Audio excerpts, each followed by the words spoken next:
George Allen here. Good day, doctors. Hey, this is Governor Chris Christie from New Jersey. Good day, doctors. Go! You're watching Dr. Politics.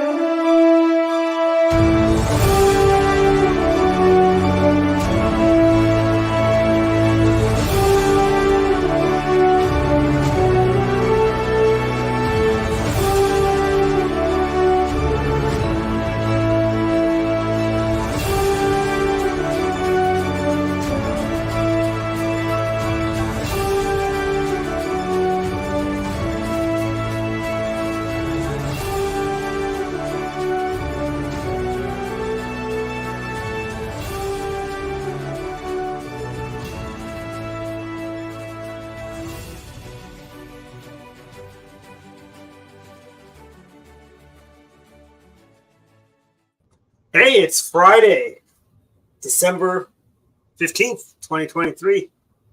Is it me or did 2023 just fly by? I mean, what, 16 more days and we're on to 2024? I mean, yeah. No, it's like, I remember like when I was a kid, it would like take forever to get from September to June. Yeah, it would take forever to get events done. And, like, the year would seem to take, I would say today, about 3 years' time to finish 1 year. And I think right around when I started high school, that's when I kind of noticed the months go by really fast.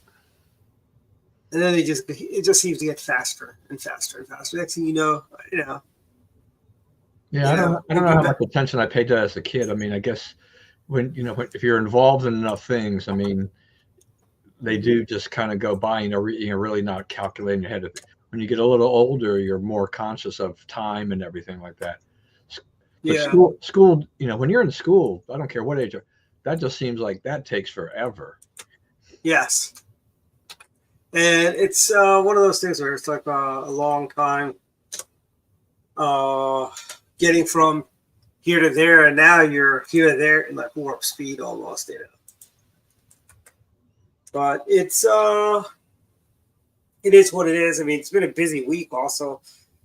A lot more protesters. But these protesters, I don't know if they understand this. When you block traffic and you shut down traffic and you make people late to get to family events or get to work or get home or go to dinner or do it, you're not winning any fans.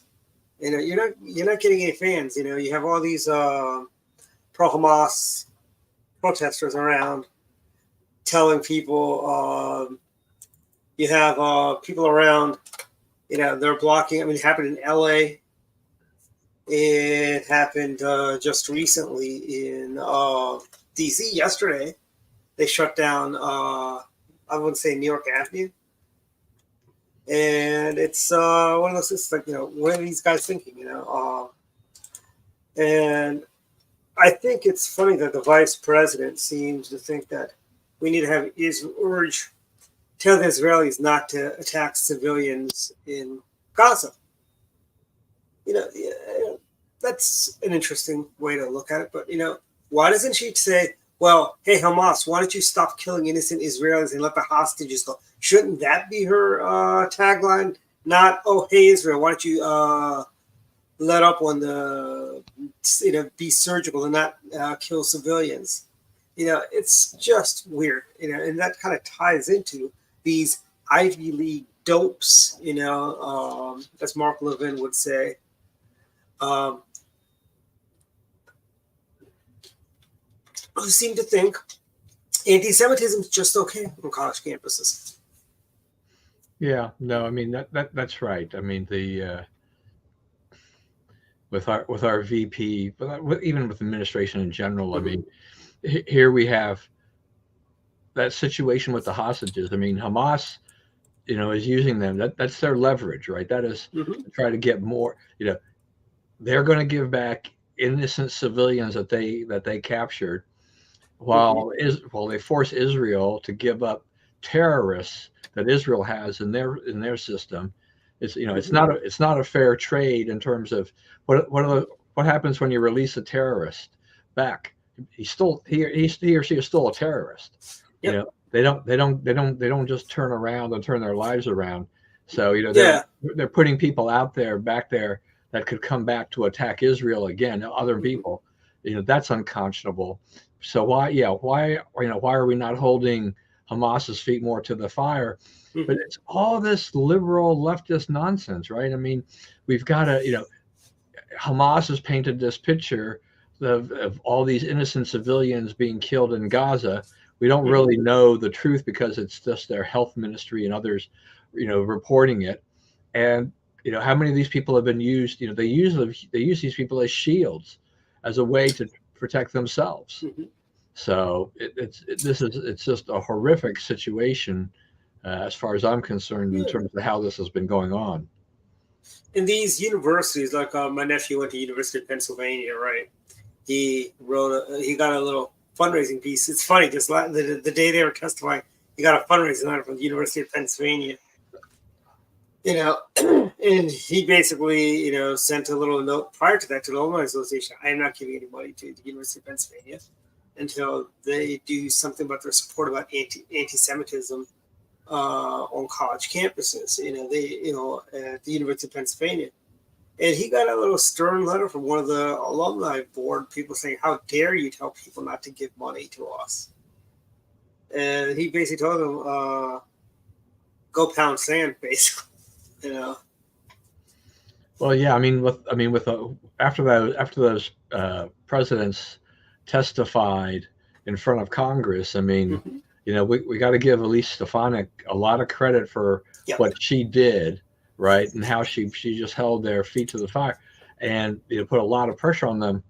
I mean, none of those presidents who are emblematic of the thinking of Ivy League and the schools up in that general area, you know, geographical area, you know, they think these are left-wing elitist, you know, institution heads, and they want to be, you know, respectful or whatever of all sides, even if it's going to be a situation where their own Jewish students are afraid to go out.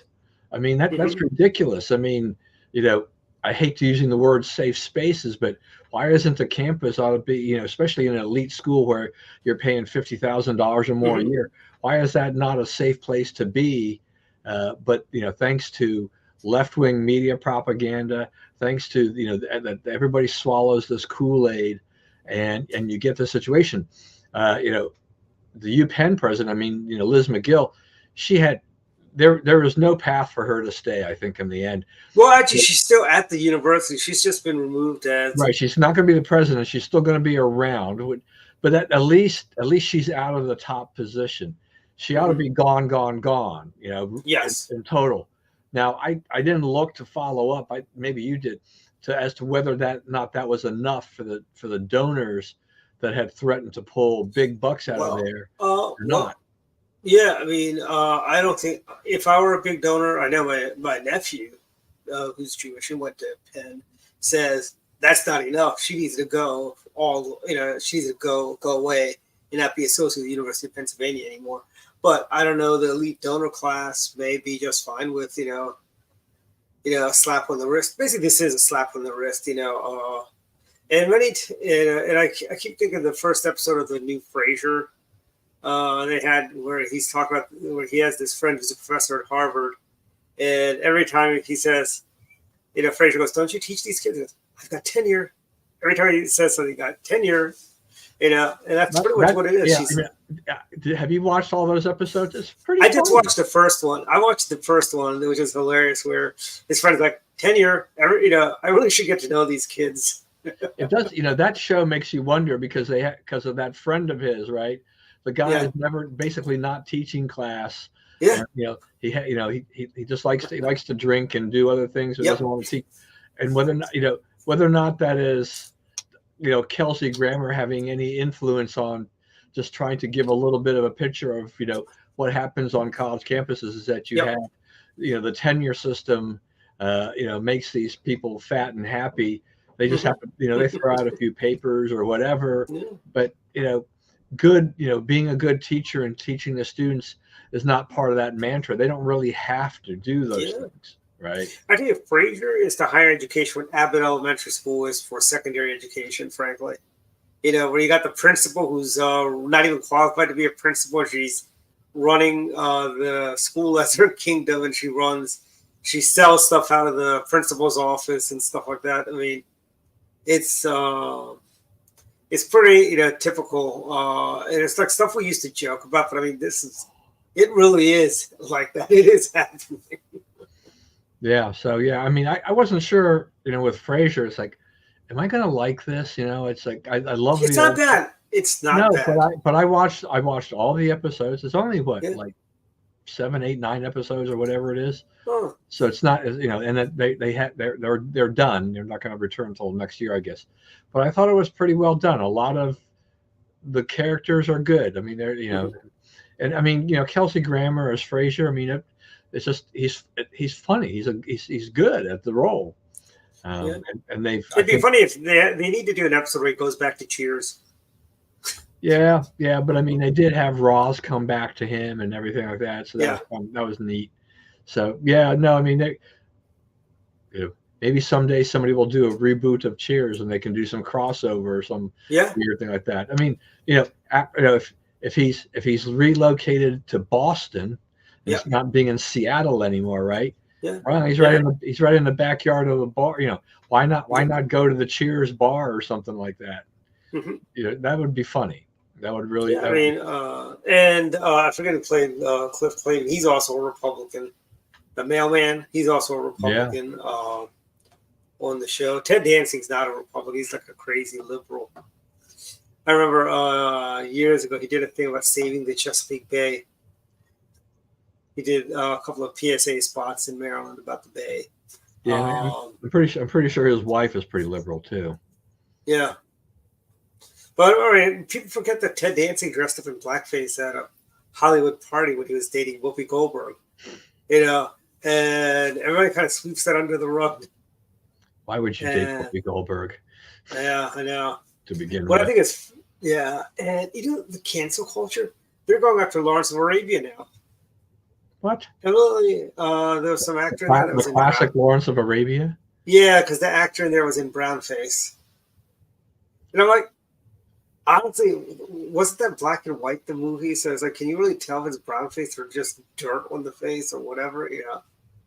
But I mean, look, I mean, we both know. I mean, if you look at older Hollywood movies, when if they have anything that appeared in the Middle East or whatever, that was a very common thing. I mean, he's like, that person's not really, Middle Eastern, but there was a lack of Middle Eastern extras or anything else back at the time. I mean, Hollywood was not very diverse, so you do what you do. It's like, I always hate it when cancel culture arrives and they have, I mean, Disney has gone back and done, we're not going to do this, we're not going to do that. No, or they do the remakes of the classics and they become all this multicultural nonsense stuff. It's like, no, it was like, who wants to watch that? I mean, and don't disparage those. Don't try to walk away from the things you did at the time.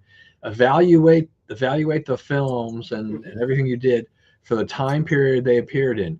It's like you don't put 2023, your more, whatever standards you want to call them. You say those are the politically correct things that should be done, and go and apply them to a movie from 1939. No, that doesn't work. That's just ridiculous. But they just can't keep their hands off of that stuff. I mean, I remember when I was in high school, they wanted to ban Huck Finn and Tom Sawyer, because of the questionable, the Jefferson's language. Frankly, they had and I mean, it's like, why are you banning a book that's a classic? It's a literary classic. Nobody liked reading it, but it was still a classic. It's like Shakespeare. Nobody likes reading that stuff, but like Romeo and Juliet, who really wants to read that? But it's classic. You're expected to learn that stuff. Be a learned person, so to speak, I guess. But they, it was the left that wasn't banned, and it's like I saw the latest ACLU commercial with they've got Judy Blume in there, and she's talking about all the book banning that's going on by the by the evil Republicans and conservatives, And I'm like, hey, Judy, I don't think they're banning any of your books, so you should just go away, But those ACLU commercials are so dishonest. Unfortunately, I can't find clips on YouTube of them. Otherwise, I'd love to do like a reaction video or something like that to those. Like you got that Padma Lakshmi woman who is a model / food person. She cooks stuff and whatnot. It's like, dude, don't lecture me on this stuff. You have no idea what you're talking about half the times, And I mean, this is from a group that defended the KKK and neo-Nazis right to march in Skokie, Illinois. It's like, dude. Well, I mean, every once in a while, and we have a situation now where the ACLU, you have those strange bedfellows thing, because they're defending wall builders and their metro ads that were rejected. Wall builders wanted to, they were putting up the iconic George Washington praying, at George, and Metro rejected it, and the ACLU is backing the wall builders on religious freedom grounds. So every once in a while you get something like that. But broken clocks right twice a day, right? Yeah, right. I mean, and book banning, that's one of those. That's just the kind of a canard for the liberals. They totally misrepresent the issue and exactly what's going on with the so-called book banning, and make it look like it's nothing but a bunch of right-wing reactionaries that want every liberal book banned. But no, I mean, I don't know if I necessarily agree with all the books that are banned. I mean, there's difference across the regions when they do it, but in general, I support the idea that you need to have somebody kind of vetting some of this stuff. Why should these kids be subjected to this kind of garbage and for that type of thing? And let me just be clear: what the conservatives want to take out of these libraries is pornography, pretty much. The left wants to take out Huck Finn and Johnny Tremaine and literary classics, from libraries. We just want, we wouldn't want smut in a public library. I mean, are we going to start? I mean, when do we start putting penthouse magazines in the magazine sections at the public libraries? I mean, if you're going to put basically the pornography they have right now in the libraries, when, and it's funny, they have,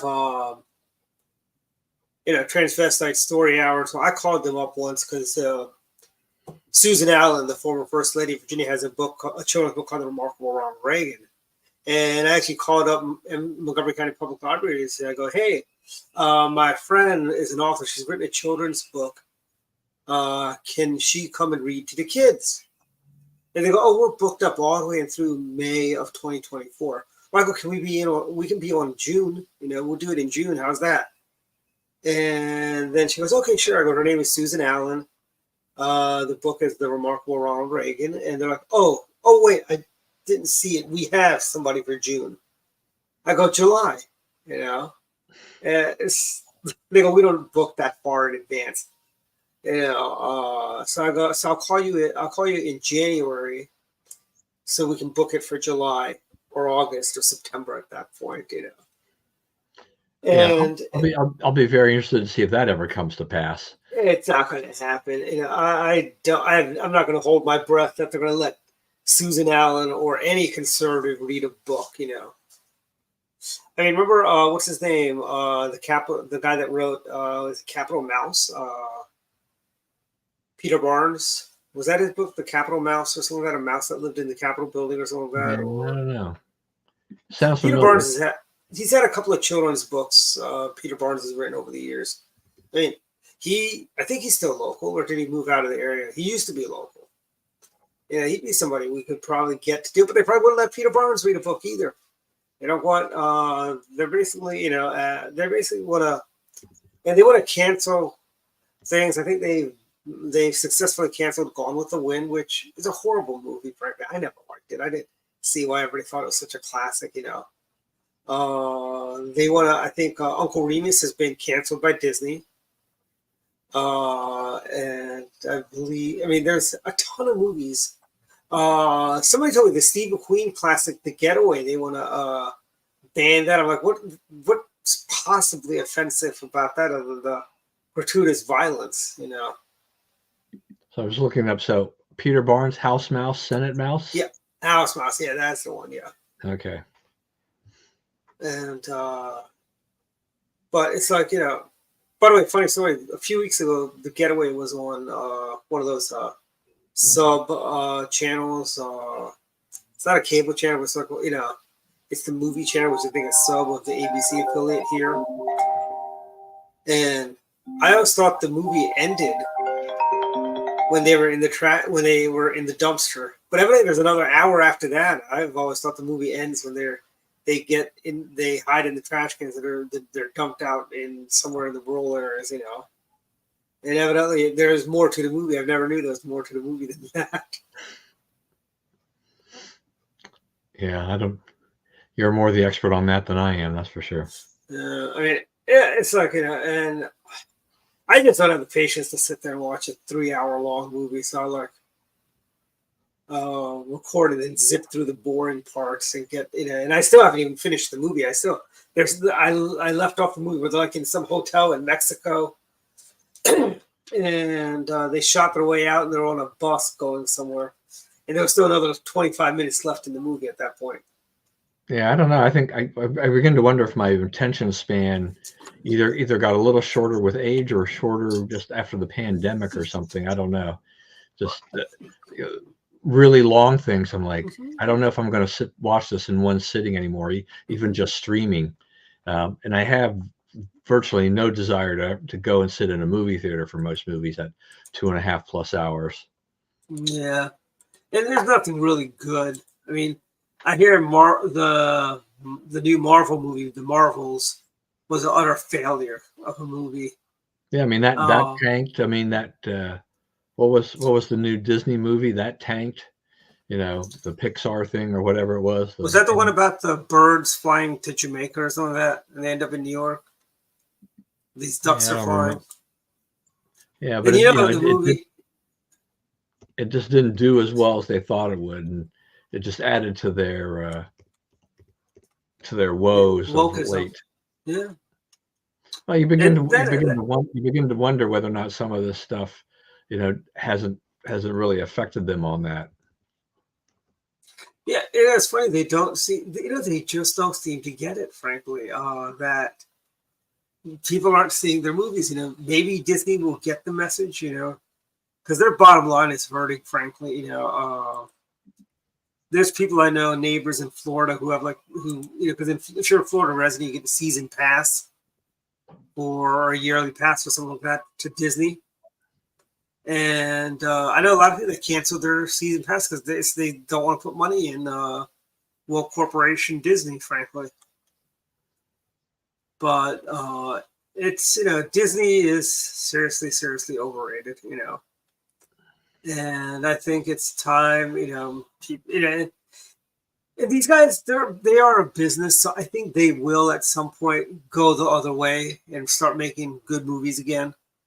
But I mean, the last couple of Marvel movies, you know, Thor: Love and Thunder was not that great. You know, I saw it, but it wasn't that. There was nothing to write home about. You know, and all, you know, basically, you know, there are no good. It seems like the last couple of years we just haven't had any good movies after that people would want to really go see. You know, it's kind of like this year's holiday shopping. You know, I was at Montgomery Mall the other day. And, you know, I found parking, and the place was not crowded anymore. And it's not crowded. Like, you'd think it'd be, I mean, it was sparse. I mean, you'd think it'd be more crowded. I know it's not going to be like it used to be because of online shopping and all that, but you'd think it'd be a little bit more crowded than it was. I mean, it was like it's like a handful of people. I think it's the end of the malls. I think the era of the malls is coming to an end, I think. Well, they're not as dead as I thought they were going to be. I mean, you know, there's some areas that doesn't make it, you know, they can't make it work anymore. But there are, I mean, Montgomery Mall. I mean, those Westfield malls are probably doing okay. They've Mhm. been able to rebuild the traffic enough to do it. Yeah, I don't know that we'll ever really see, you know, the overcrowding of the malls like we used to. I think the Mhm. pandemic changed shopping habits. I mean, we what do I ever go out shopping? It's basically Costco and Sam's and a Walmart's or whatever. But do I go to Montgomery Mall? Almost never, unless you know. Really, but the only time I go to Montgomery Mall is like if I need to go to the Apple Store and to the Genius Bar or something. Mhm. But other than that, I wouldn't normally go over there. I guess the last time I was over there when you did that little dinner. What was it? Yeah, So that's been a other, while. yeah, was that California Pizza Kitchen or wherever we Yep, were? yep, yep. Yeah, That was Chris's birthday. Yeah. yeah, that otherwise, I mean, I just don't have, I mean, it's only 10 miles or 10 or 11 miles away from my house, but there's just, I can get most of what I need elsewhere, or I can just order it online. So, I just don't feel like going down there and, and fighting any traffic and parking. Um, but, I think there is some mentality that has changed that. Yeah, I don't know. I mean, I guess, when I was a kid, having spent so much time at Wheaton Plaza, Mhm. that there was something special So and do you remember Wheaton Plaza when it wasn't enclosed? It was actually, yeah, that's how I grew up. It wasn't enclosed for most of my I think it was childhood. honestly 83 is when they started the project. 82, 83, somewhere Is that around what it there when they was? started. Yeah. I mean, yeah. So I mean that would have brought me to my teenage years. I just yeah, it was an open and I hadn't thought about that because I remember when taking the various trips I've taken to California to attend Hmm. Republican conventions and whatnot. And I'd always usually stop by a local mall to see what was going Yep. on and how many outdoor malls they had there. And I thought by then it was a little odd, but I had forgotten, that Wheaton Plaza was an open air mall for a long time. Like, I Hmm. just kind of in my mind, I always kind of just equate, a mall to an enclosed shopping center, but Hmm. it's not necessarily the case. Yeah, there was a mall in Towson, the Towson Town Center, or Towson Mall, or whatever it was called. They were also an open mall, and they also in the 80s were enclosed, as well at the same time. And that was owned by that other mall company that owns, the Dobbins Center and stuff like that. It's that New Jersey family. They Taubman, I own mean, Lake. there was They there, own there was a bunch. I mean, there's a bunch of different mall owners. I mean, you have corporations like Simon Property. You Simon have, Properties. Yeah. you know, They also own, I think Simon Properties also own Lake Forest. Simon Property owns a lot. They owned a lot of places, so it's a very big developer. Yeah, yeah, I mean Napoleon. I mean, Rich comment there. I've heard pretty good things about that movie. So Napoleon, not that great. Our resident expert, Mr. Zahner, was telling me not good at all. And I mean, and he was telling us very historically inaccurate. And I recommended him Napoleon Josephine, the ABC miniseries from the 1980s. I don't remember that one. I go, that was actually better and had more. And I was telling Garrett, I go, hey, maybe they'll do better with the sequel, Napoleon 3. Because Louis Napoleon III was the head of France right around World War One. yeah, sorry, Yeah. not the best Napoleon movie ever was Napoleon Dynamite. So Yeah, yeah, yeah. There was also, I think Fox turned that into a TV series at one point. And I think it failed utterly, but it was, what do you call, animated. And as animation goes, it is what you expect, you know. And it's it's not the best, animation wise. But I tell you, movies wise, I mean, I want to say the last movie I really wanted to see that I actually did go see may have been Marvel's Endgame, maybe.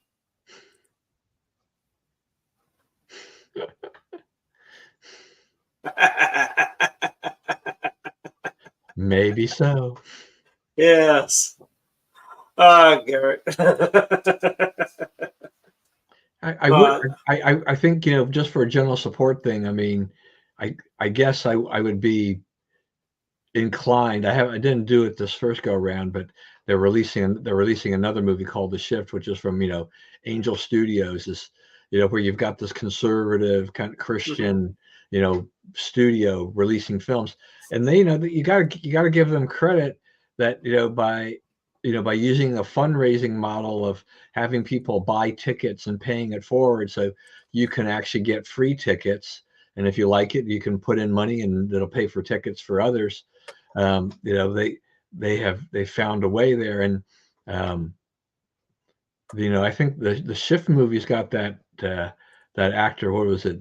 What's his name? Neil O'Donoghue or Don? He Mhm. he had come out and expressed some very conservative views, and I think he felt that he got blacklisted by Hollywood after that. Um, Yeah, and it's funny. Hollywood used to be not this liberal. I mean, look at all the stars that came out and supported President Reagan. Lucille Ball, who was a socialist. Well, actually, I think her grandfather was a socialist, but she did fundraisers for Ronald Reagan when he ran for governor and when he ran for president. In '76 and 1980. You know, Frank Sinatra, a Republican. You had Dean Martin.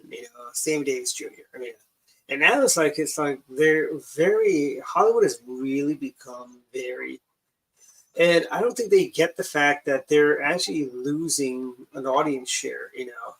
They don't seem to understand that people don't want to see all this stuff that they're pushing out there. I don't know if you heard this afternoon, Dan. Yeah, actually, yesterday and even today, Dan Bongino is going on and on about the apocalyptic movies that are coming out. I'm like, it's no great conspiracy. They've done this before.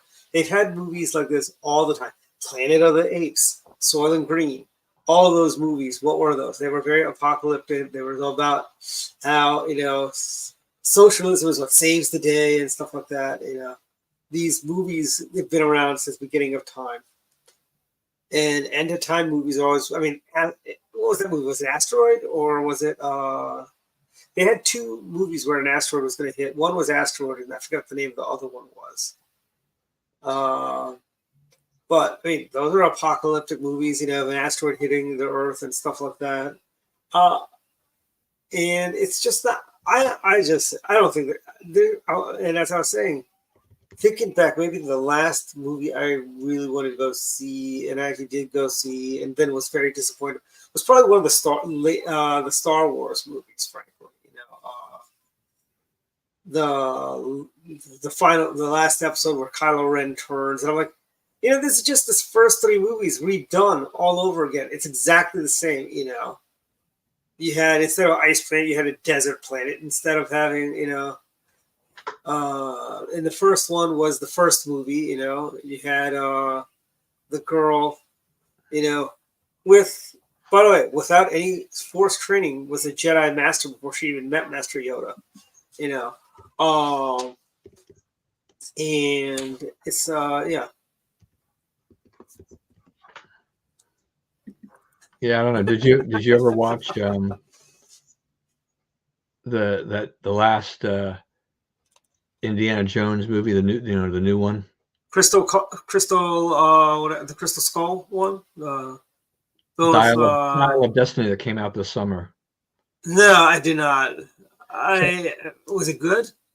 well, I mean, it didn't do all that great, right? And Yeah. but it's on Disney Plus, so we went ahead and I watched it, and Young Mhm. watched it, and I thought, there's something about Harrison Ford. Okay, even as old as he Mhm. is, um, Yeah. he saves the movie, basically, I think, overall. Hmm.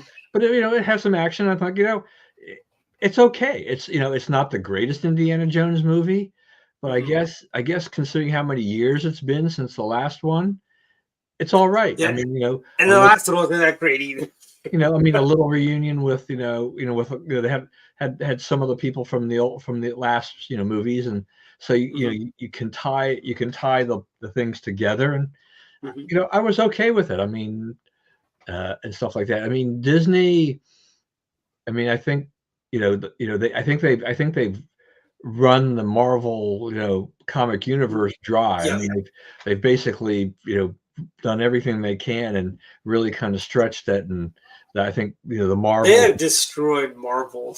yeah, I think they've just, they just kind of went too deep into the well and picked up a lot of characters and did a lot of things that, I think they thought that, we just got to put the Marvel name on it and we can sell a buku tickets. But, people finally get tired of, like, how many of these different things do we need? We stick to the core. I think they did do, at least on their streaming service with Mandalorian and Andor. Hmm. I think those wound up to be pretty good. I mean, I'm waiting. I'm waiting for more Mandalorian, that type of thing. Hmm. Yeah, I mean, here's the thing. I think, That's a good question. yeah, it is. Yeah, Who's kind of the swashbuckling adventure guy or whatever? I don't think there is any. There is no Harrison Ford. It's kind of like there's no Bob Hope, or there's no Phyllis Diller. Actually, she's still alive, I think. Diller died years ago. Oh, did she die? Okay, I thought she might still be alive. Because I don't seem to remember them doing a big thing. I think we had a lot of celebrities die this past year. We just had another string of 3 just going. But I think, I mean, there's no, like in the old days. Remember, I don't remember being in theaters, but people tell me Towering Inferno was a blockbuster movie in theaters at one point, as was Capricorn 7. I remember both those just NBC movies of the week. I had no idea that those were actually big budget Hollywood theater movies. Yeah, but I mean, back in, go back in the old days, the movies of the week were movies they finally were able to buy from the studios after they'd long had their theater, runs and everything like that. That was part of why they were movies of the week, is because they had paid all this money to put up these Hollywood things. Streaming has changed that forever. Yeah. Like the Marvels are. I think the Marvels, or one of the Marvel movies that was out this summer, is already on. You could rent or buy on Verizon already. I mean, there's a lot of them that are like that. Yeah, the windows are very short, I think, these days. But when you spoke earlier about Hollywood and their tilt left and how people really don't want are not interested in what they're doing. I mean, I think the strike we had this past this last few months was kind of indicative of how people feel about things. That streaming is kind of the king of the hill now. If you're not really tied into that, then you've got a problem, because I think the general public was pretty nonplussed. They were not really they don't really care that much about the whole Hollywood writers and directors strike and things like that. As long as there's still streaming content there from somewhere.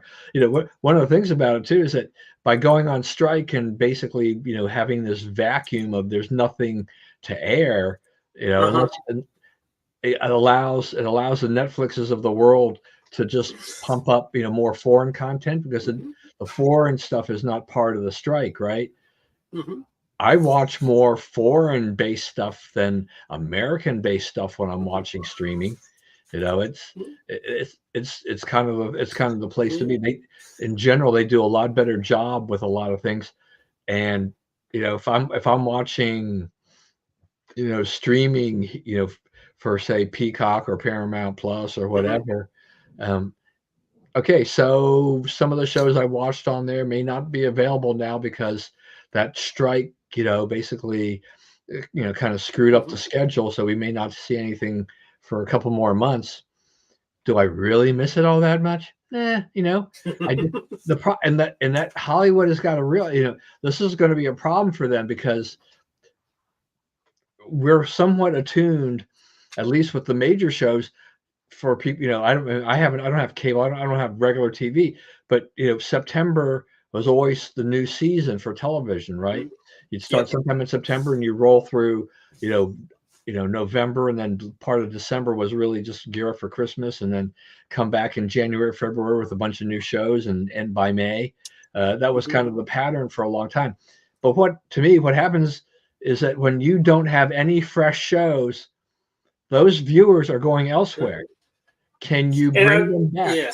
Even if you're watching stuff on Peacock, say you're watching the Chicago Fire, Chicago, the whole Med, Yeah. and all those things on Peacock or whatever. But now there's nothing. There's no new shows.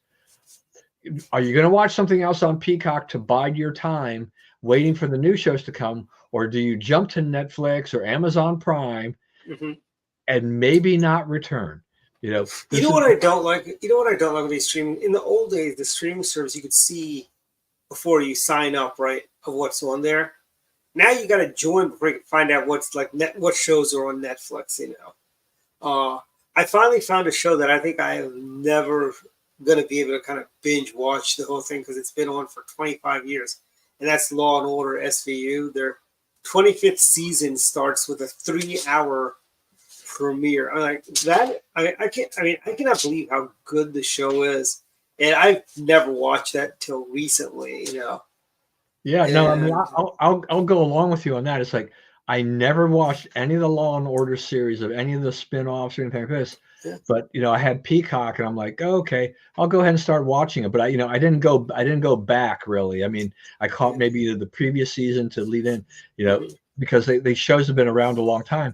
But it kind of grows on you. I do like crime drama, and they do they do wrap it up in one, in a neat little bow in essence, because every show it's episodic, right? It's one. Well, actually, that's how it was in the earlier seasons, because I'm watching it on USA, and like the early seasons, it ends, right? Like when you get to like around season 20, they're like, you got these cliffhanger, they kind of building on there. They actually had an episode where they had this recurring villain that had been around for like one of them was their Emmy, and someone else they teamed up in prison. They're like these really bad guys. And I remember there was a comment somebody made, one of the characters made, he's not a super villain. He's got to make a mistake, and they did finally catch him. But yeah, there are episodes. It's like a lot of these things is that where most of the storyline is wrapped up, in one thing, but there's sometimes there's another one of like a really bad criminal, kind of the career criminal that they haven't been able to catch, and they may wind up continuing the case in the other episode, but it's not necessarily the dominant thing, right? They're still doing other cases, so they solve other cases while this other one still kind of goes. It's like the old Hawaii 5-0. Wolf-At was the big bad, but every episode was not about getting Wolf-At, so to speak. I even started watching NCIS Hawaii. I guess maybe kind of in my Hawaii 5-0, hoping that I'll get some vibes from that. That show kind of grew on me a little bit, I guess. That did the new Hawaii 5-0? Did they have any tie-ins to McGarrett or anything like that? Did they have any? I thought almost at one point they did, but I thought they had said like McGarrett, and it's like it was just Garrett or something. But I definitely have this Hawaii 5-0 thing in the back of my mind when I watched that to say, we're gonna see any, if time has passed, they could actually have McGarrett's kid being the new McGarrett, on Hawaii 5-0. Also, another show that somebody recommended to me, I haven't watched it yet, is what's the new Tom Selleck crime show, New York Blues or whatever? Blue Bloods? Yeah. I love that show. They said, that show's great. They were telling you, they go, if you like Law and Order, this is actually better than Law and Order because it comes from that conservative slant, Yeah, Dick Wolf is a big liberal who produces all those shows, but for Blue Bloods, which has been running for quite a long time now, is that a Dick Wolf show too? It's generally very pro police, right? Yeah, and there are battles that that Tom Selleck has with the governor, since he's a chief, since he's police chief commissioner. But overall, and I think one of the things that I like about it too is that they have these family Sunday dinners, right? And they always pray before the dinner. They say grace, and they showed this these generations of the family get together and having dinner. And I think it's great because where else you don't see that, right? Mm-hmm. You don't this is kind of the lost thing of like, oh yeah, family get together and have a meal together. How novel is that? That used to actually be what society was like, what life was like. Yeah, that was like the Waltons, was kind of like Yeah. that. But how I many, think this, think about it. I mean, how many shows, if you look at it, there were families sitting around a dinner table talking about something, eating and doing things. That has pretty much, except for Blue Bloods is one of the few programs that will actually show that. But not only do they show that, but showing them, for heaven's sakes, they're showing them actually saying grace before they eat their meal. If in other places, there's no way Hollywood wants that to be shown. Yeah. And I think Law and Order for the SVU, they actually have a strong Catholic character. He's like the DA. He used to be one of the cops, but they actually, they don't. I was pleasantly surprised that a show on NBC did not just trash the Catholics. Made him out to be some weirdo for being, practicing Catholic, because they had the other DA before he became the DA was a Catholic, but he was not nearly. He was not as pro-Catholic as the cop, the new ADA who used to be a cop was. Well, and I think you've seen a sea change in the way Catholics, particularly the church, is portrayed in a lot of TVs and movies because of the whole abuse scandal, right? Yep. That has given Hollywood a path to go and attack the Catholic Church. And so now they've seen this. Okay, now we can have a storyline talking about Catholic pre-sexual abuse because it really happened. So therefore, we can actually portray it up, and we can write about it and act it out any way we want. And they actually show the cop praying and stuff like that. There was an episode where a priest was raping women, homeless women, I guess, that were coming to the mission, right? And he would confess, so he couldn't be, But evidently, they found out that he was also confessing at his parents' grave, so they reported him confessing there. But I mean, it was not as bad as I could, I thought it was going to be. I figured they'd do this. Oh, and this is when he loses faith, Catholic faith, but no, they actually showed at the end. He actually reaffirmed the faith and so on at the end. Rich has become a font of knowledge here on. Yes, he is. Where's Susan tonight? Susan's another, Yeah. Where's one of our favorite fans? Yeah. Yeah. I mean, it's like, I think we're seeing a resurgence of the cop dramas, like from the 70s. You had Barnaby Jones, all the Roland Martin, or is it Quinn Martin or Roland Martin? They both had a bunch of cop shows, Cannon, Madden. Yeah, you mentioned Barnaby Jones. We had Rockford Files, all kinds of good stuff back in the day. Yeah, now I heard somebody said they actually they tried to do a reboot of the Rockford Files.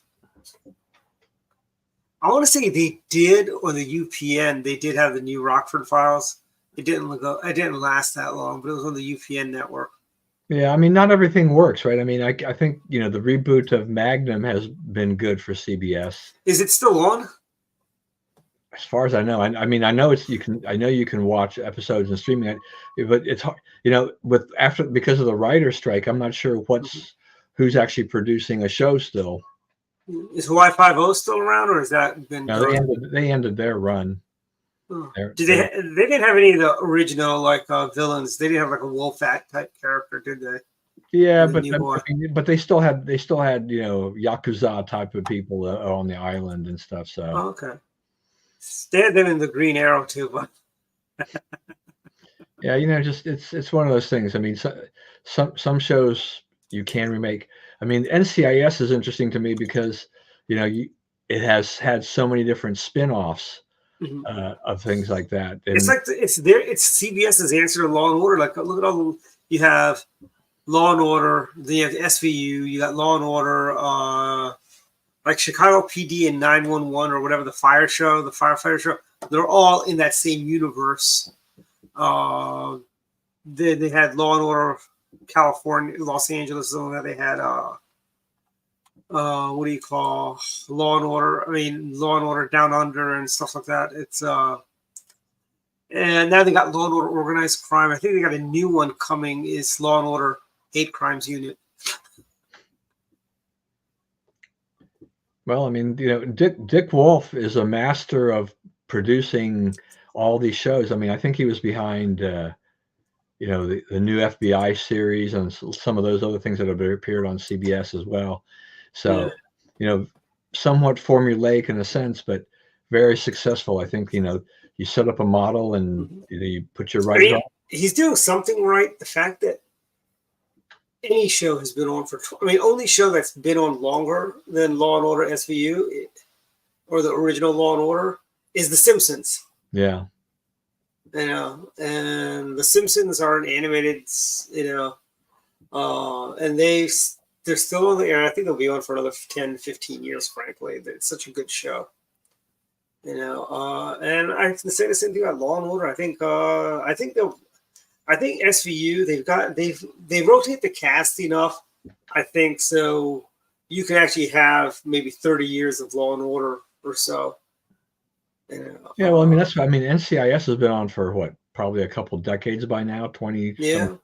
And I mean, you look at the cast now and you're like, they've almost done a complete makeover of that as people have come and gone, but they still make it work. Is Gary Sinise still on that show? That was CSI New York. Oh, was that CSI New York? Okay. Yeah, and Mark Harmon was in one of them. Harmon's no longer on the show, though. He probably is still like an executive producer or something. I think he's still involved in some way. But I mean, they got rid of they canceled NCIS New Orleans, then they started the Hawaii one, and then they have one now in Sydney, Australia. And they also have a Miami show, right? Isn't there like a NCIS Miami or something like that? Well, there's no NCIS Miami. It's just NCIS Sydney, I guess it is, or whatever. But in that show it's Americans and Australians together working to solve crimes in Australia. So that's kind of interesting. I mean, I guess when I think about the Hawaii show, my main objection to the Hawaii show is just from a moral standpoint, because the FBI person and one of the NCIS agents, they're lesbians, so they're lovers and stuff like this. It's like, I don't really care one way or the other in general, but it's just like I'm here to watch kind of a cop drama, and that's not really I really don't like that. Yep. Oh really? I did not know that Pam Dauber is married to Mark Harmon. Yeah, and I think she pretty much retired from acting after she got married to him or something like that. Yeah, I think her last big series was My Sister Sam. That was the show where the woman that played her sister got brutally murdered in Hollywood by some stalker, right? Oh, that was horrible. I remember that. That was kind of what changed. That was the big turning point for stalker laws.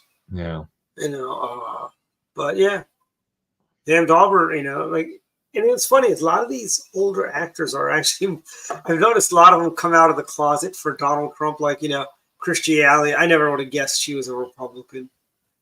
She came out for Roseanne Barr. I mean, Roseanne Barr coming out. I'm like, didn't she wasn't she like a big lib, hated George H.W. Bush and so on, and now she's, when I see her doing anything for the Republican side, I'm like, this seems out of character. But I think, you have to be comfortable where you are at your stage of life to go and do that when you're in Hollywood. You have to say, I don't care what happens to me. I've already had my career or whatever, because Mhm. as soon as you come out and say that what your job pipeline will just dry up. Yeah.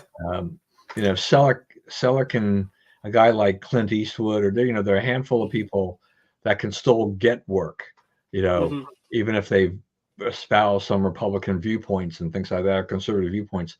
But I think by and large, most actors, even in this day and age, are still very worried about their future should they do that, because Yeah. that liberal Hollywood machine will just eat you up. I mean, look what happened to Kirk Cameron. Kirk Cameron came out as a Christian, and he's never worked since. Yeah, I mean You know, I'm sure he's doing well with the residuals he gets from every time Growing Pains is in syndication, and so on. He's probably doing fine, just fine. But I mean, he's another one that's never really worked after that.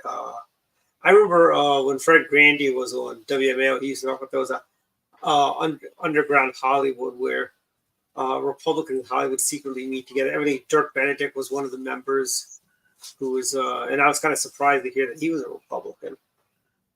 Actually, somebody told me Larry Hagman was a Republican too. But well, then again, Larry Hagman was from old Hollywood, I should say. So, I mean, that's always a possibility, I guess. I mean, like you said, it was kind of that whole coming from old Hollywood. I mean, I think Tim Allen had been pretty successsul too, right? yes. I mean, ABC canceled the show and Fox picked it up, and it was ran for another couple seasons. Yeah, I think they probably could have gotten a couple more seasons of that show, but I think he was kind of done with that show as well. Yeah, I mean, that Last Man Standing was funny because, I remember when I first started watching it, there were those political jabs that were being thrown in there, and I'm like, this is good. I love this. Finally. Yeah. And that was also, that's also one of the few shows where the dad wasn't a total dope. Yeah. Like a lot of the other shows, the dad, most sitcoms, the dad's the moron, and he was actually the one that had everything together, knew where everything was, and I thought the crossover with Tim the Toolman Taylor was great. The final season they did, I think, it was a great show. I enjoyed watching that show, Yeah. Although, so Dwight, we've reached the end of the show, and all we've talked about is Hollywood. Anyway, I think we spent 30 minutes on just television. I guess that's our hat tip to Norman Lear, the creator of Good Time, the Jeffersons, all in the Family. Yeah. I had no idea he was also the creator behind Different Strokes and The Facts of Life, and I knew he did Sanford and Son. But he did. I mean, he also did Maude, which is that was a horrible show. I can't believe it was on for as long as it was. But yeah, I mean, I guess you could say. I mean, Norman Lear's success there is, who else was there out there? Aaron Spelling, who had done a lot of hit shows. Yeah, Love Boat, Fantasy Island. Yeah, you've got those guys that were successful. I mean, Dick Wolf is kind of like those guys, right? I mean, they created a lot of shows. I mean, Wolf is more of spin-off type, but all those shows created by those guys in the early. Well, you also had Peter Boyette and Miller Boyette. They did a lot of shows, and you had the people that did Soap and Benson. They also did Golden Girls. It was a trio of creators there. I mean. Yeah, what is it? Quinn Martin had a lot of shows back in the days. Roland Martin was another one, I think. Yeah. Not to be confused with the very liberal. Yeah, they're probably. I mean, as liberal as Norman Lear was, I mean, he was a brilliant. He was a brilliant guy in terms of creating all these shows, and perfect for. I guess it was perfect for America at the time. Yeah, and here's something funny. Like he tried to make Archie Bunker be this buffoon, but it also shows the compassion of a conservative. He could have thrown his deadbeat son-in-law out on the street, but he didn't. Thanks, Rich. Okay, we'll bring my wife on to discuss Hallmark movies because she has watched a ton of them. You know, it's funny. The Hallmark used to have the I Love Lucy reruns, and I used to every now and then in the morning turn it on, and they had like 9 or 10 episodes back to back to back. You know, This, I mean, That's I think this is the bread and butter season for Hallmark because Yeah. you know they have produced so many sappy Christmas type movies. And they're all the same movie too. All they do is change the names. It's always the same actors and Yeah, actresses. I think my wife has. I think Young has talked about how you know how many of the actors and actresses are reused in the Hallmark movies. Yeah, they're all, you have Candice Bure. She's on there. Lori Loughlin, is that her name? Yeah. Aunt Becky from Full House. She does Yeah. a lot of shows there. But, Yeah, I mean, when you watch as much of the like these foreign shows, you know, particularly the Korean shows, the K dramas and stuff like that, they they reuse actors all the time, but you know, they have a whole different setup, you know, with these things is that most of the shows are 16 episodes, one season, and that's it. Occasionally you Yeah. get something that goes 2 or 3 seasons, maybe a little bit longer, but you know, so if you're in a 16 episode show, that's done. You need to go find another show to get, you know, for another contract to get paid again. So there's just Yeah. I think the Koreans just produce like this ridiculously Oh, it's large like amount the of Indians, shows. and it's like the Indians are the same way with Bollywood with all those True. TV series and stuff like that. I mean, buddy, have you seen Young Gary yet? It's the Korean answer to Godzilla. You guys need to watch it. It's a great movie. I haven't, but I know it's out there. You can get it for free on YouTube, actually. And I think they even have the original Korean version too.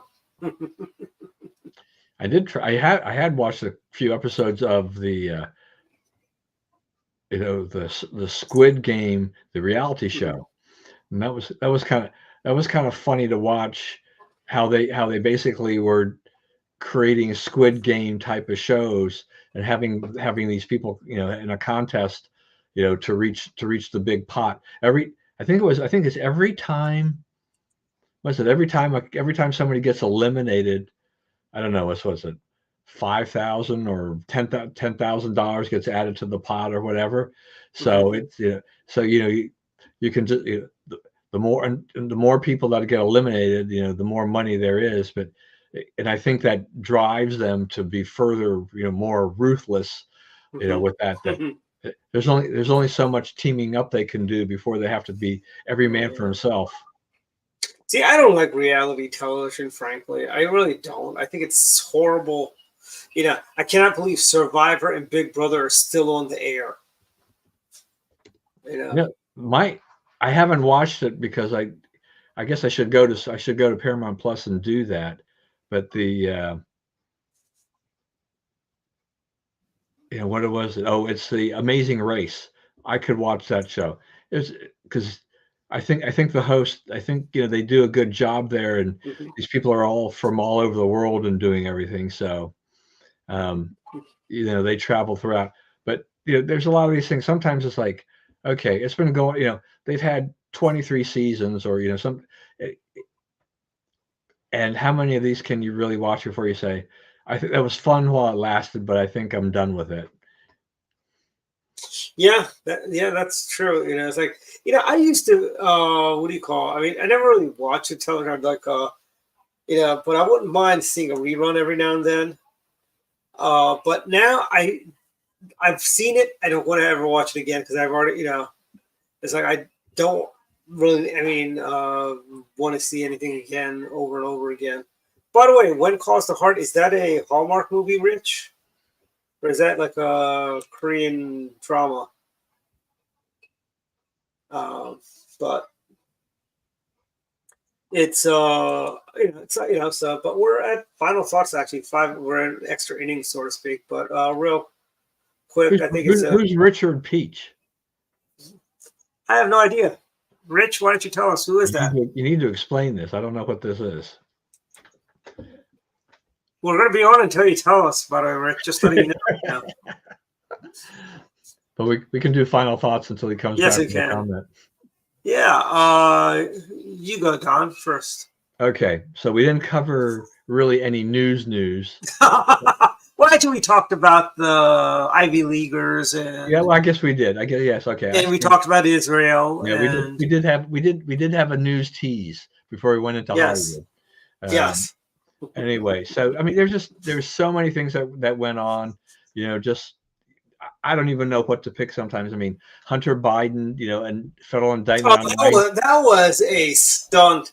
I mean, what was he doing? Playing Where's Waldo? He should have He should have come in a Waldo hat and a Waldo shirt. Well, if it wasn't for the statute of limitations, they could have charged him with more. Yeah. I mean, the guy's in, he's dishonest as anything.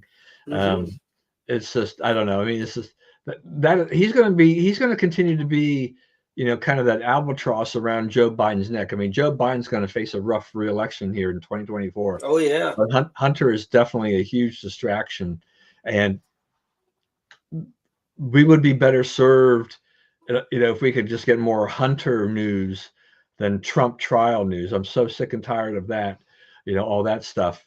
But it'll be interesting to see. I thought it was interesting when I read about the Wall Street Journal when they did a poll that when they, Biden is in trouble, he would lose to Trump by 4 points based on this poll, but he'd lose to Haley by 16 points.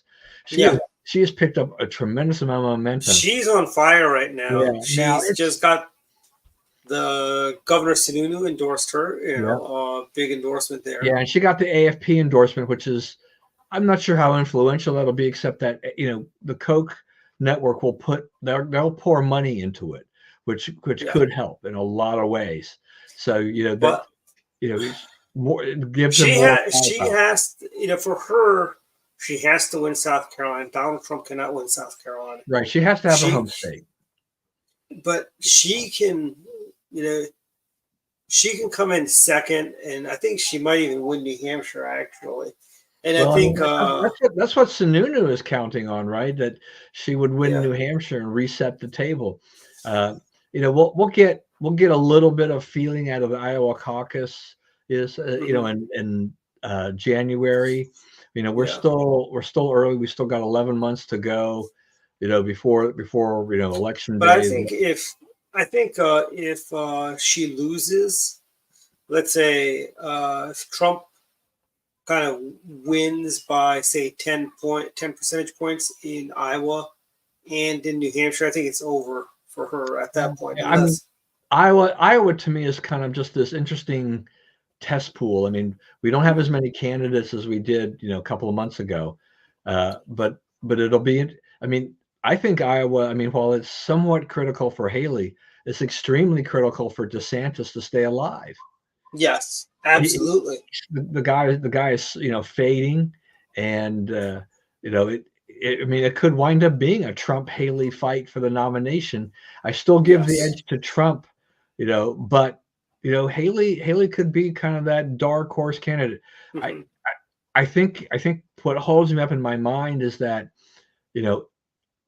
are voters ready to vote for a woman as president, especially if she's Republican? I think they would. I think the way things have gone is that if we were going to get a female president, the first one would be a Democrat, but the Democrats don't have anybody. I mean, you're surely not going to put up Kamala Harris or Elizabeth Warren or people like that. Nope. They don't really have a lot of, Maybe Joe will identify as a woman, so they'll get there first. It looks like Nikki's. If he may just do that after Nikki, if Nikki's our nominee and she beats them in November, he'll go, I identify as a woman, so the first female president is a woman Democrat, not a.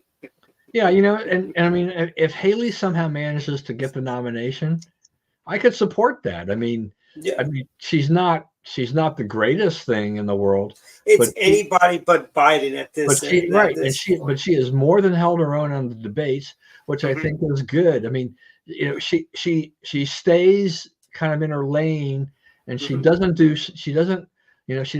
things like Trump does, or what Vivek does, which.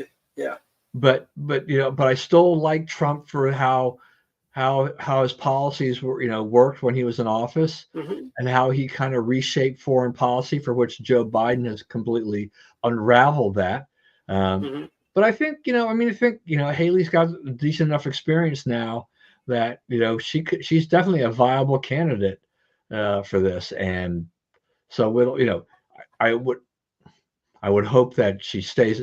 I think she's just better off staying away from Trump. I mean, I saw rumors that, maybe she'd be offered the VP slot, but I don't know. I think I'd stay away from that. I think Trump is, he carries a lot of baggage there that may not always be very Mm-hmm. well received, and you may just be better off flying your own way on that kind of a thing.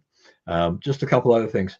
Report came out that 40% of student loan borrowers are now more than a month late on that first student loan repayment that was due in October.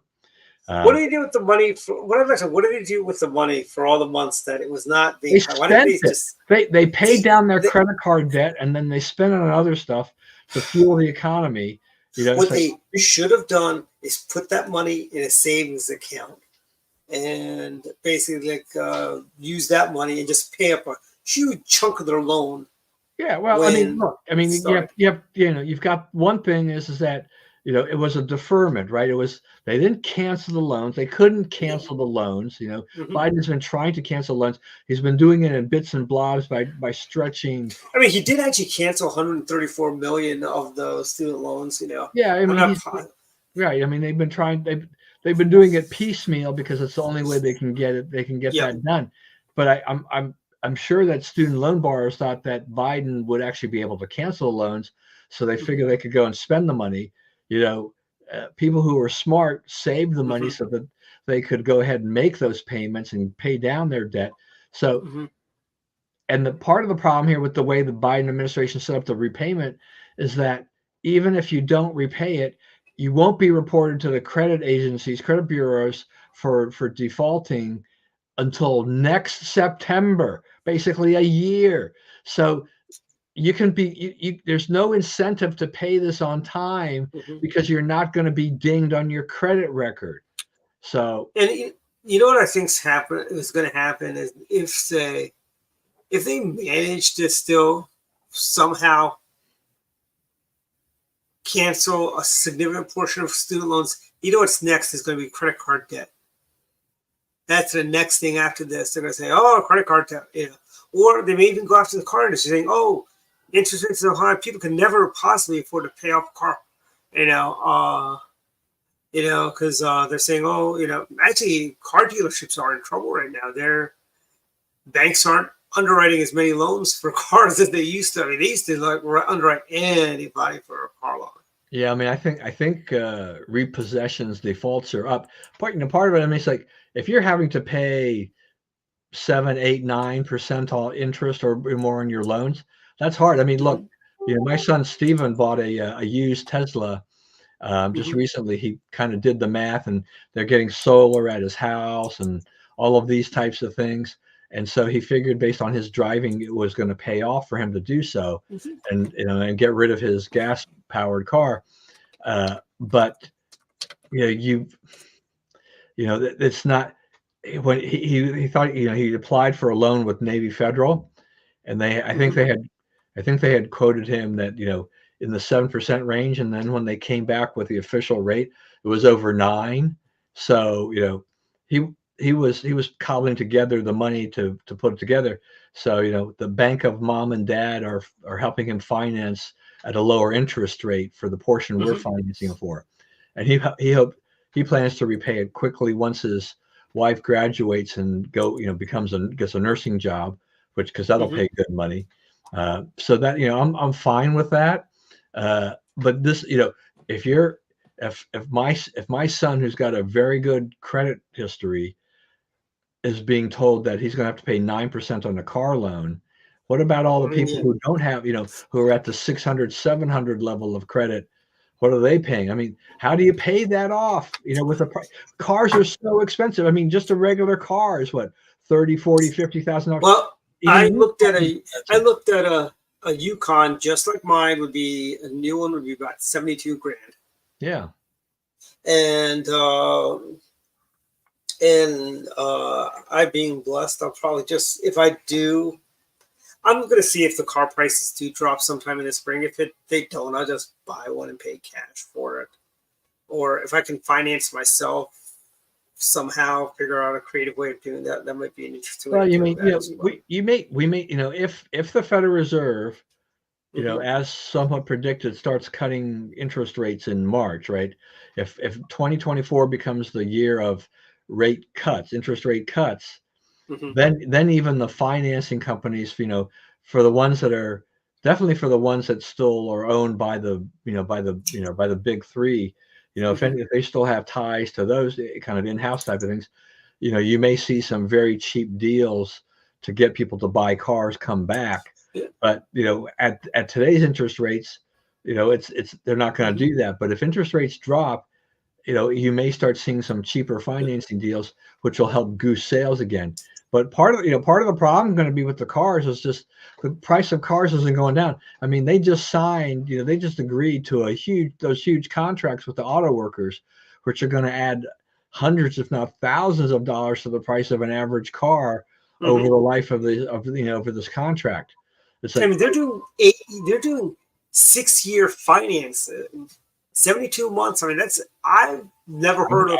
I've heard of going out to sevens now because people, the focus really for people has not really been much on the interest rate. It's as much as what is my monthly payment. They don't Yeah. understand all the things. So you know the dealers and the finance companies, I mean, they got smart and said, okay, if people are looking to spend $400 a month on a car or whatever it is, Yeah. then they may have to go to 7 years or more to make that payment hit that number. you know and people don't realize that, when you start paying 6, 7, 8, 9, 10% on the car, I mean, Yeah. you're going to be deep in the hole. I mean, if something happens and you need to sell that car, you're probably going to be underwater and owe the finance company money even Yeah. after you sell your car. So That's why I'm a big believer in just saving the money and paying cash per yeah, car I mean, we in bought this day. we bought all our recent cars through an auto broker, and it's all been cash. Yeah, and used cars. I mean, that I think the bottom's gonna be falling out of that too. No more are used car. I mean, Carvana, I think, is teetering in bankruptcy. Frankly, Well, they there's they these. they made a little bit of a comeback lately, but yeah, their model of how they built their business, they have been hurt by high interest rates because they they they make a lot of money, or they used to make a lot of money on packaging the car loans and selling them off and taking cash and then Mhm. moving on. So if interest rates are high and defaults are up, then they have a harder time finding a market for anybody to buy their car loans because the risk becomes so much higher. Um, Yeah, I so mean, they there's these guys on YouTube called Car Edge guys, and they're like, uh, I think they mean well, but they seem a little too giddy when they hear uh, Chrysler is in trouble, how Jeeps are just not selling, and how they've got such a huge inventory. Like the Wagoneers are not moving. You know, maybe if they weren't $100,000, people would buy them. Frankly, yeah, I because mean, it comes down to if you're car, gonna spend car, $100,000. cars for the most part are, they're just priced out of range. That and it got crazy, since the pandemic, where used cars prices are barely below new car prices. Yeah, I saw a used Escalade when I took my car in for an oil change, $101,000. And I asked the guy, "Hey, so what would a new one cost?" He was about 104. I'm like, "Why wouldn't I just buy, Yeah, But I just can't see paying 6 figures for a car, and I'm certainly not going to pay 6 figures for a Wagoneer. I'd rather get a Cadillac for that price, frankly. And Cadillac does have a $250,000 EV coming out. It looks like the Rover SD1. yeah. The other thing You about, know, you know I've seen, I don't know if you've seen the Rivian truck or the Lucid Air yeah, car. I mean, I think they're kind of cool on the one hand, but my yeah, my thing is just that neither one of those companies are flush with cash. They lose yeah. money on every sale. It's like how long will they survive? How does Lucid lose money? Lucid cars are like really, Oh, really expensive. they lose thousands of dollars per sale. I mean, Musk was able to survive. He was smart. I mean, he tapped the market of the tax credit and everything like that, and the car prices were still relatively reasonable when he started out. Yeah. But so he's got a solid business. He took the company public. He's got SpaceX. He's got all these things going on. But I just think that there's with all these new guys that have come into the market, it's going to be a long haul. I wouldn't invest. I wouldn't buy stock in any of those companies, and I'd be leery about buying cars from those guys because it's like if the car company fails, what happens? I mean, and Steven, I think when he was looking around the cars, was he looking? I mean, I've been looking at a Rivian or something like that, and he said, "Yeah, I had a friend of mine that just bought a Rivian SUV actually. If something went wrong with the car, the nearest service place is like in Denver, so they would actually come out, pick up your car, take it to Denver. He's living in Utah, fix it, and then bring it back." And I'm like, that's insane. Okay. Yeah. Why would anybody buy a car, in Utah if they had to send their car for repairs to Denver? It makes no sense. Yeah. I mean, the new Tesla Model X is 69,000 right now. And that's their Model S. See, with Tesla, you never know what they're going to charge for their cars because Musk he'll cut the price of a car if he thinks he needs to. He'll raise it back up, up and down. It kind of gives you whiplash. So yeah, Steven bought a used Tesla with 80,000 Model S, 80,000 miles on it for like 31. That's not a bad price at all. Yeah, he's I mean, like you said, he figures based on his driving, he's got to go to work and things like that. The gas he saves, he's going to be able to charge the car at home. It may make sense for him to do that. Yeah. Well, I tell you, Rivian, they don't have the prices on their website. So you gotta give them your email address. I mean, just give me. I just want to compare prices with the what do you call? And I mean, the Rivians look nicer than the Teslas. They have a sleeker design, frankly, if you ask me. I think the Lucid Air looks kind of cool, but it's like I don't know how long the company's going to survive. Yeah, didn't Volvo? No, that's Polestar. That's Volvo owns the Polestars. Yeah. And even tried to rent one in Arizona for Spencer's funeral, and his flight got delayed. He was renting it from Enterprise, and so they couldn't get to the Enterprise before they closed because they closed at 5 o'clock for some weird reason. That's weird. So when he called him up the next day, they didn't have any. So he wound up with. And I thought, you may have benefited by that. Then you probably save money by renting a regular car than the Polestar anyway. Though it would have been fun to drive around in it just to see what it was like. I think when I was in Florida, I reserved a Yukon. They didn't have a Yukon. I got an Armada, and those are that's a horrible car, by the Armada. I did not like it. By the way, the Rivian, it starts at $78,000. It's $92,000 out the door. Yeah. So which I think is the car my wife liked actually was the hybrid CRV that we rented in Utah, around Thanksgiving time because when she drove, she did all the driving, and so she's like, and she's got a 350 RX Lexus, right? So she likes the SUV model, but she was darned impressed that when we returned the car, we had gotten like 38 miles to the gallon on it, the highway and city.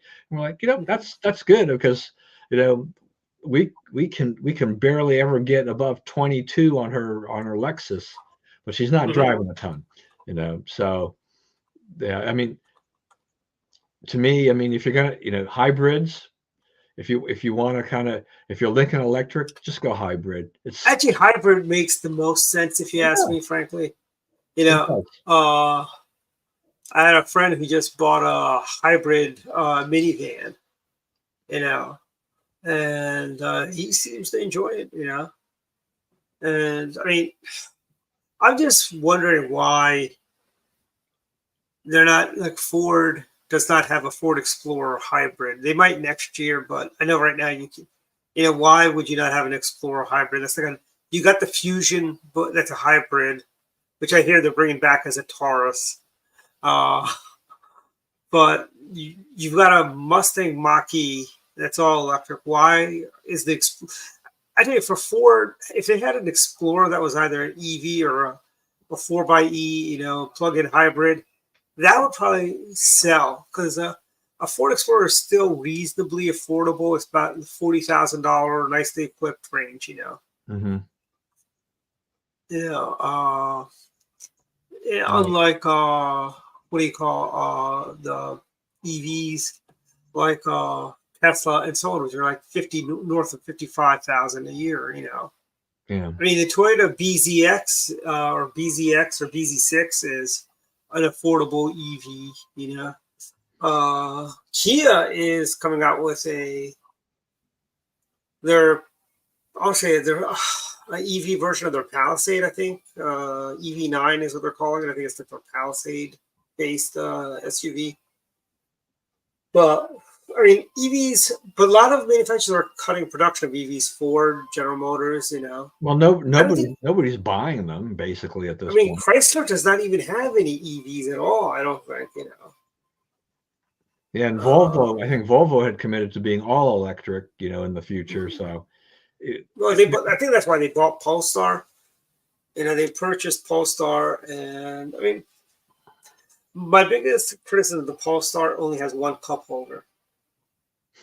What is it, 1975? You know, and you expect us to buy those cup holders that you hang on the side of your door? You know, really? Come on, get with the program. Now there's a memory. The plastic little things you'd stick in the window. Yeah, they never really worked. They never really worked from what I understand. They were never that great. Yeah, no, it's. I mean, yeah, cup holders are important. Yes, they are. I mean, especially out the soup. And cup holders that will hold something big. You know, like a 7-Eleven Super Gulp. Small thing. Yeah, like a super big gulp would never hold in those little cup holders of the 70s. Right. Or in the 80s, for that matter. But yeah, one more thing, and I'll let you do your final thoughts, and we got to wrap this sucker up. So so Rudy Giuliani was ordered to pay $148 million to the Georgia election officials. All I can say about this is good luck collecting anything we're close to that, because the guy ain't got no money, pretty much. So and he's no spring chicken either. No, I mean, you know, he can appeal a jury or whatever, you know, and then they'll get that reduced. But to get any money out of him is going to be tough. I mean, he's managed to just blow everything because of his doing things, and so you know you go ahead and you know, I don't care what the number is. You know, even if it was $20 million, you're not going to collect it from him. He doesn't have the money, so it's not even.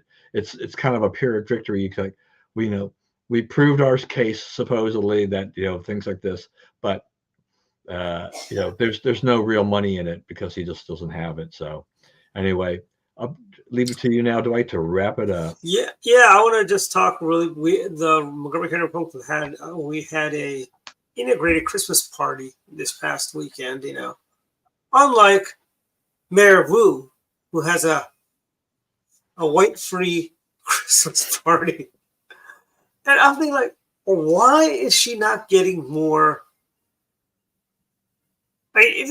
How? The thing is that it's 2023 for crying out loud. She's not apologetic about it. It's basically like, no, she's not. She's like doubling down. You know, the problem for her was just like, that was never supposed to go out to the entire council. They mistakenly sent it to everybody, including the white people. And so, you know, if they had just sent it to the people of color, maybe nobody would have noticed. Would she let the white people come if they were the wait staff? I'm sorry, cleaning but she is such an embarrassment to Boston. Yeah. And by the way, speaking of integrated Christmas, tomorrow, Maryland GOP has their grand old Christmas party at the home of the lovely Nicolay Ambrose, and I believe it is. You can. It doesn't matter what your skin pigmentation is. Anyone is welcome there. That's a pretty Unlike successful. That's a pretty successful affair of yours, isn't it? yeah, it is. Unlike Mayor Wu here, Mayor Wu, you could learn a few things from Nicolay Ambrose, frankly. And I do want to commend the Republican Club for making this, using Katja's name into this. I think a well-deserved honor for our good friend Katja Bullock. So a tireless activist Republican all the time that we've known her. Great lady. So she really liked the Christmas party. Yeah. Not as a fundraiser, as for the toys. I remember you did it at the penthouse. So it'll always be tied to Katja as a result of that too. That's great. Yes. And it was a great turnout. We had about 72 people there. We collected a lot of toys. Our retired Marine, and I was at our retired Toys for Tots Marine came, and he came by, he took the toys. It was great, and it was a lot of fun. Also, NASA's about to, hey, Susan, you're lucky we're in extra innings. Exactly. You join us in time for Dwight's final thoughts. Yeah, I know, and I've got a bunch of them. Also, the other thing, don't get too attached to these poll numbers.